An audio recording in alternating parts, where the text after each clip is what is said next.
Sasa huyu kumbe mjini njo na akili tu, utapiga hela.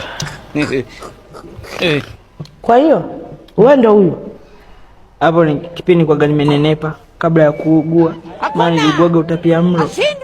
Kwa hapo yani sasa hivi bado naumwa, kwa niko kwenye dozi. Kwa hiyo ndio niko. Sio kwamba unaugua, acha kutumia watu picha za AI. Sasa mimi naona nimemuita bonge la jitu huyu hapa, ndo mkaka ambaye nimemuita hapa nimtoe out. Ungeweka vipengele kwamba tuma picha kipindi huko mzima na kipindi unaumwa. You cannot be serious. Wewe nilipokuambia unitumie picha, nikwambia unitumie picha.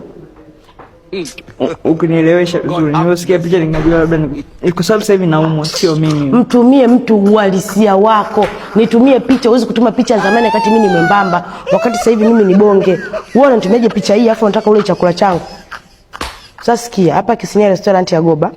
Iki chakula kama unaiweza hii bili au pigie hivyo visichana wenzako ambapo unaweza kutumia hii picha wakunulie chakula cha kwangu augusi.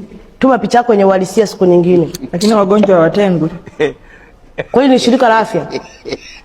Kwanza mtoka, utafanya nisishibe.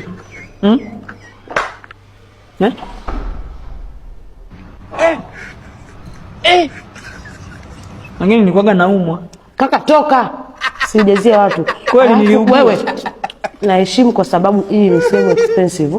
Huwezi kugusa wewe, ukoo wako, marehemu wa nyumbani kwenu, makaburi ya kwenu. Kwa hiyo toka. Kweli nilikuwa mgonjwa. Goodbye. I am going. Kisinia restaurant Tanzania kila mtu.